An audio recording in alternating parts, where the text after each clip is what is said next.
तो क्या हाल है आप सभी के। उम्मीद करते हैं सब अच्छे होंगे, सब बढ़िया होंगे, अपने अपने घर में मौज काट रहे होंगे। तो देखिए, जैसे कि आपको पता है कि रशिया यूक्रेन के बीच में लगभग 1.5 साल से भी ज़्यादा समय से जंग चल रही है और इसमें तो यहाँ पर दोनों ही एक दूसरे को अपने ऊपर हमला कर रहे हैं। कभी रशिया यूक्रेन के ऊपर हमला करता है तो कभी यूक्रेन यहाँ पर रशिया के जो सैनिक हैं जो यूक्रेन के अंदर आ गए हैं उसके ऊपर हमला करते हैं। और यहाँ पर काफ़ी ज़्यादा तगड़ी तरीके से यहाँ पर वॉर चल रही है और शायद ये आने वाले और ज़्यादा लंबे समय तक ये चल सकती है, क्योंकि रशिया ने तो यहाँ पर साफ साफ कह दिया कि अगर हमें यहाँ पर 10 साल भी यहाँ पर ये जंग लड़नी पड़े तो हम यहाँ पर लड़ने के लिए तैयार है। लेकिन क्या यहाँ पर यूक्रेन लड़ने के लिए तैयार है, ये आने वाला वक्त ही बताएगा। लेकिन यहाँ पर देखा जाए तो रशिया और यूक्रेन दोनों देश यहाँ पर गेहूं के बहुत ही बड़े उत्पादक है और यहाँ पर बहुत ज़्यादा एक्सपोर्ट करते हैं, क्योंकि वहाँ पर उतनी इनकी जनसंख्या नहीं है जितना ये उसके हिसाब से गेहूं का प्रोडक्शन करते हैं। तो जो एक्सेस गेहूं होता है वो यहाँ पर एक्सपोर्ट कर देते हैं इंटरनेशनल मार्केट में, जैसे कि टर्की को या फिर मिस्र को या फिर दूसरे मिडिल ईस्टर्न कंट्री को या फिर अफ्रीका को। तो यहाँ पर ये एक्सपोर्ट कर देते हैं और इससे यहाँ पर पैसा कमाते हैं। तो ये चीज़ें हैं। लेकिन यहाँ पर जब से ये जंग चल रही है तो उसके बाद से यहाँ पर जो एक्सपोर्ट है वो यहाँ पर रुक सा गया है। वैसे तो देखा जाए तो एक ब्लैक सी ग्रेन डील भी हुई थी, लेकिन वो अब यहाँ पर इतनी ज़्यादा खास चल नहीं रही है, क्योंकि यहाँ पर रशिया उससे पुल आउट कर लिया है, क्योंकि उसकी यहाँ पर कुछ डिमांड थी जिसको यहाँ पर फुलफिल नहीं किया गया ईयू या फिर नेटो के जरिए। तो यहाँ पर उसने इस डील से पीछे कदम अपने हटा लिए और यहाँ पर फिर से इस तरह से जो यूक्रेन के जो ग्रेन शिप्स थे उसके ऊपर हमला शुरू हो गया। तो जिसकी वजह से यहाँ पर यूक्रेन जो है वो गेहूं की सप्लाई ढंग से नहीं कर पा रहा है। लेकिन यहाँ पर अब देखा जाए तो इस वजह से तो यहाँ पर दुनिया भर में गेहूं का संकट आना चाहिए था, लेकिन यहाँ पर गेहूं का संकट ना आकर चावल पर संकट आ गया। और ये हो रहा है कि यहाँ पर चावल का प्राइस तो धीरे धीरे ऊपर जा रहा है, लेकिन जो गेहूं का प्राइस है वो धीरे धीरे यहाँ पर कम होता जा रहा है। तो आज इसके बारे में पूरी डिटेल के साथ बात करते हैं कि जो गेहूं है और ये चावल है उसमें यहाँ पर उतार चढ़ाव क्यों हो रहा है और यहाँ पर जो चावल है वो ऊपर क्यों जा रहा है और जो गेहूं है वो नीचे क्यों जा रहा है। आज इसके बारे में पूरी डिटेल के साथ बात करते हैं। लेकिन उससे पहले अगर आप चैनल पर नए हो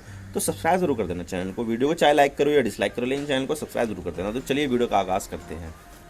तो सबसे पहले हम यहाँ पर ये देख लेते हैं कि जो प्राइसेस चल रहे हैं वो क्या है। तो यहाँ पर सबसे पहले हम गेहूं का प्राइस देख लेते हैं। तो गेहूं का प्राइस यहाँ पर क्या चल रहा है। तो अगर हम यहाँ पर 1 साल पहले या फिर जब वॉर शुरू हुई थी उसके पास आसपास देखें तो तब यहाँ पर जो गेहूं का प्राइस था वो इतना ज़्यादा हो गया था कि भाई यहाँ पर बहुत सारे देशों को ये लगने लगा था कि भाई हमारा जो गेहूं है वो कहाँ से आएगा, क्योंकि यहाँ पर सप्लाई टाइट थी, इसके प्राइस ज़्यादा हो रहे थे। तो जो गरीब लोग थे, जो गरीब देश थे, वो यहाँ पर इसको अफोर्ड नहीं कर पा रहे थे।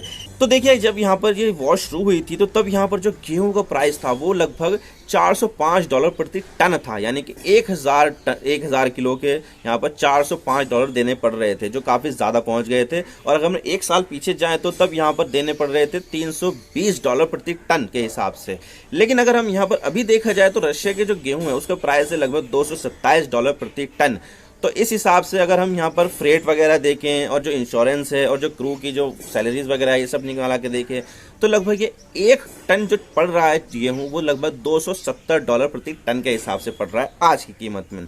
और अगर हम ये पोर्ट हैंडलिंग के लगभग ₹200 प्रति टन के हिसाब से अगर जोड़ें तो लगभग ये पड़ जाता है हमें रुपए के हिसाब से लगभग 2600-2700 रुपये प्रति क्विंटल। तो अगर हम यहाँ पर मिनिमम सपोर्ट प्राइस देखेंगे, सरकार ने यहाँ पर मिनिमम सपोर्ट प्राइस कितना डिक्लेयर कर रखा है तो वो 2275 रुपये प्रति टन के हिसाब से।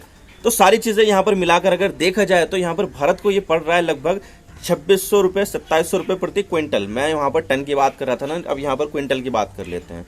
तो यहाँ पर ये 2600 रुपये प्रति क्विंटल पड़ रहा है, और जबकि जो सरकार ने जो मिनिमम सपोर्ट प्राइस रख रखी है वो है लगभग 2275 रुपये प्रति क्विंटल। तो यहाँ पर ये चीज़ें हैं। और यहाँ पर अगर हम देखें तो बाद में इसको में बहुत सारी चीज़ें ऐड भी हो जाती है, जैसे कि बैगेज है और जो ट्रांसपोर्टेशन का खर्चा है। तो लगभग ये जो रशियन वीट है जो इंपोर्ट किए करके आता है और जो लगभग भारत का वीट है, दोनों लगभग सेम प्राइस पे आ जाते हैं, जिसकी वजह से यहाँ पर जो चीज़ें चल रही हैं वो यहाँ पर लगभग बराबर चल रही है। इंडियन गेहूँ और जो इम्पोर्टेड गेहूँ है वो लगभग बराबर चल रहा है। तो यहाँ पर लोगों के पास जो फ्लोर मिल है उनके पास ये ऑप्शन आ जाता है कि भाई यहाँ पर इंडियन गेहूँ ना खरीद के दूसरे देशों का गेहूँ भी हम खरीद सकते हैं, और यहाँ पर हमारे पास ज़्यादा ऑप्शन होंगे तो हमारे पास नेगोशिएशन की ज़्यादा मौके होंगे। तो यहाँ पर ये चीज़ें हैं। और यहाँ पर जो गेहूं का जो प्राइस है वो लगातार डाउन होता ही जा रहा है, और जो गेहूं का प्राइस लगातार नीचे जा रहा है वो यहाँ पर रशिया और यूक्रेन की वजह से नहीं जा रहा है, बल्कि यहाँ पर जो दूसरे देश हैं उन्होंने भी यहाँ पर अपना जो शिपमेंट है वो काफ़ी ज़्यादा बढ़ा दिया। मैं अगर अमेरिका की बात करूँ तो अमेरिका ने यहाँ पर 2 साल पहले 33 मिलियन टन गेहूं को शिप किया था, लेकिन अब पिछले साल जो किया था वो 47 मिलियन टन शिपमेंट किया था गेहूं का। लेकिन इस साल यहाँ पर जो किया जा रहा है वो 50 मिलियन टन जो शिपमेंट है वो किया जा रहा है कि यहाँ पर 50 मिलियन टन का जो गेहूँ है वो अमेरिका अकेला एक्सपोर्ट कर रहा है, जिसकी वजह से यहाँ पर जो मार्केट है वो वहाँ पर गेहूँ ज़्यादा से ज़्यादा संख्या में पहुँच रहा है। अगर यहाँ पर हम देखें इकोनॉमी का रूल देखें तो जहाँ पर ज़्यादा चीज़ें हो जाती है तो उसकी वैल्यू यहाँ पर घट जाती है, यानी कि सप्लाई अगर टाइट है और यहाँ पर ख़रीदने वाले ज़्यादा है तो यहाँ पर रेट जो है बढ़ेंगे, लेकिन अगर सप्लाई ज़्यादा है और ख़रीदने वाले कम हैं तो यहाँ पर रेट घटेंगे। तो ये चीज़ें यहाँ पर काम कर रही है और यहाँ पर लगातार गेहूं की सप्लाई आ जाने से जो प्राइस है वो डाउन होते ही जा रहे हैं। और ना सिर्फ अमेरिका बल्कि यहाँ पर यूरोपियन यूनियन से भी हमें काफ़ी ज़्यादा गेहूं का एक्सपोर्ट बढ़ा हुआ दिखाई दे रहा है, क्योंकि देखा जाए तो एक साल पहले तक 31 मिलियन टन यहाँ पर गेहूं जो है वो यूरोपियन यूनियन की तरफ से जो है शिपमेंट किया गया था, लेकिन इस साल यहाँ पर जो आंकड़ा है वो लगभग 39 मिलियन टन के आसपास पहुँच रहा है। तो यहाँ पर यूरोपियन यूनियन की वजह से भी यहाँ पर जो गेहूँ का जो शिपमेंट है वो काफ़ी ज़्यादा तेज़ी के साथ बढ़ा है। और इसके अलावा यहाँ पर चाइना है, कजाकिस्तान है, अर्जेंटीना है और जो बाकी के जो दूसरे देश है वो भी यहाँ पर जो गेहूं का जो शिपमेंट है वो बढ़ा रहे हैं। तो जब इतना ज़्यादा गेहूं अगर मार्केट में आ जाएगा और ख़रीदने वाले तो वही हैं, तो यहाँ पर ज़्यादा गेहूं आने से और ख़रीदने वाले बराबर रहने से तो सप्लाई ज़्यादा बढ़ जाने से उसकी वैल्यू गिर गई है और इसकी जो कीमत है वो लगातार क्रैश करती जा रही है।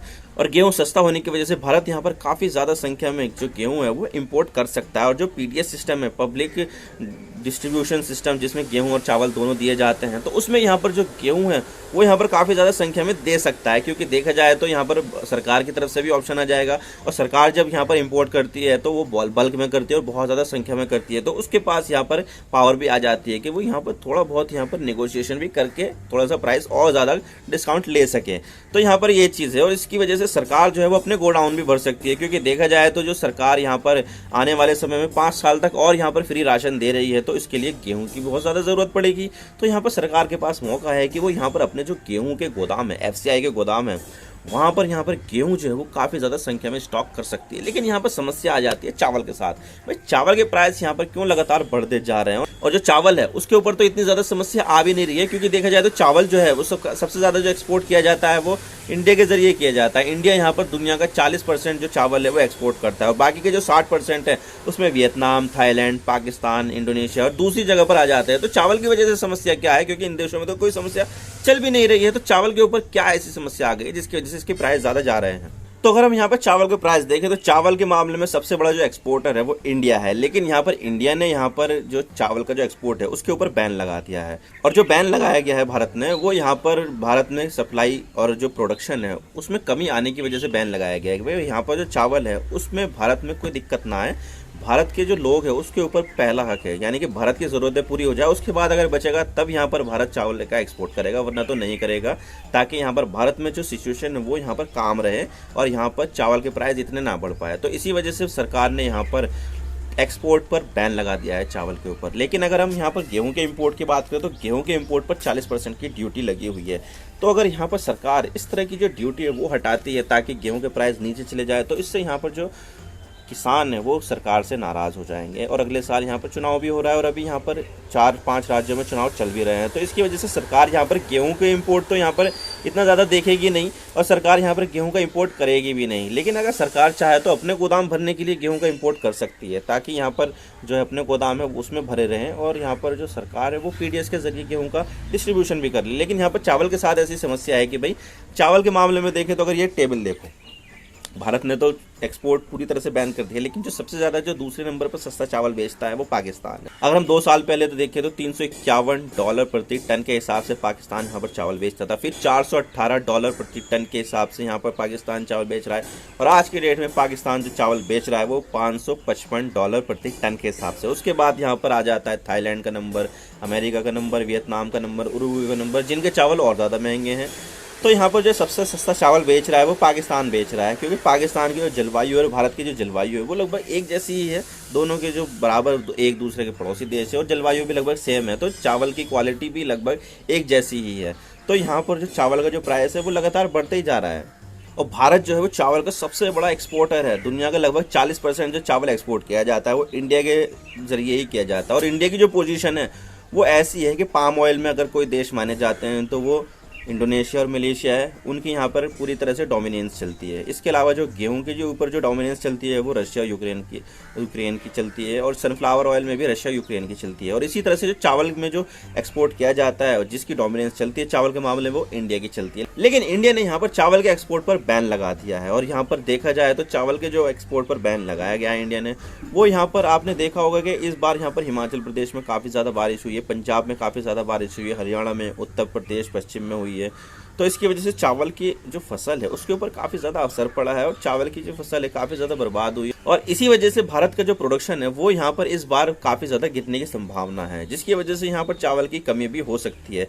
तो जितना भारत चावल एक्सपोर्ट करता था वो शायद इतना एक्सपोर्ट ना कर पाया, और भारत में जो चावल की जो शॉर्टफॉल है वो भी देखने को मिल सकती है, जिसकी वजह से सरकार ने पहले सोच लिया था कि भाई पहले यहाँ पर देश के जो लोग हैं उनकी चावल की ज़रूरतों को पूरा किया जाएगा, बाकी का जो बचेगा चावल उसको हम बाद में शिपमेंट करेंगे। और इसी वजह से यहाँ पर जो देश है पाकिस्तान, उसको काफ़ी ज़्यादा फ़ायदा होने वाला है, क्योंकि यहाँ पर भारत के बाद पाकिस्तान का नंबर काफ़ी बड़ा है चावल एक्सपोर्ट करने में। तो भारत के बाद यहाँ पर फ़ायदा किसी को हो रहा है तो वो है पाकिस्तान यहाँ पर काफ़ी ज़्यादा पैसा कमा रहा है। पिछले साल यहाँ पर 3.6 मिलियन टन चावल एक्सपोर्ट किया था पाकिस्तान ने, लेकिन इस बार यहाँ पर जो आंकड़ा पहुँच गया है वो 5 मिलियन टन से भी ज़्यादा पहुँच गया है, जो पाकिस्तान जैसे देश के लिए काफ़ी ज़्यादा है। और इससे यहाँ पर पाकिस्तान को काफ़ी ज़्यादा बेनिफिट हुआ है, क्योंकि इससे चावल का जो उसने एक्सपोर्ट है वो तो बढ़ाया है, लेकिन साथ में प्राइस भी अगर बढ़ी हुई मिलेगी तो यहाँ पर उसको डबल से भी ज़्यादा फायदा हो जाएगा पाकिस्तान को। तो भारत के चावल एक्सपोर्ट बैन करने से यहाँ पर पाकिस्तान को काफ़ी ज़्यादा फायदा हुआ है, और ये चीज़ भारत में काफ़ी ज़्यादा महंगाई भी लेकर आ रही है, क्योंकि देखा जाए तो यहाँ पर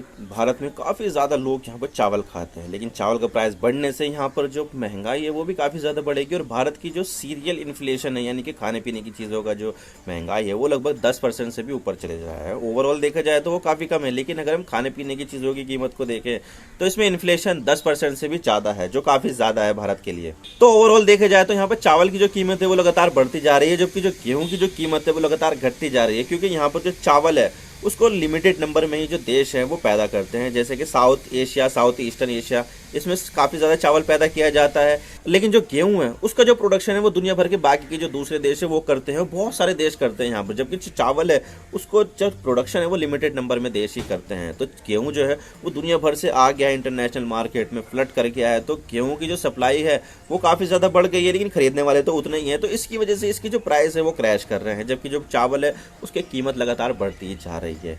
तो ये सब चीज़ें हैं। आई होप आपको सारी बातें समझ में आ गई होगी। अगर वीडियो थोड़ा सा भी पसंद आए तो लाइक कर देना और डिसलाइक कर देना, लेकिन चैनल को सब्सक्राइब जरूर कर देना। आपके एक सब्सक्रिप्शन से हमें आगे कंटेंट बनाने की मोटिवेशन मिलती है। Thank you for watching. I really appreciate you precious time. God bless you all. Now signing off.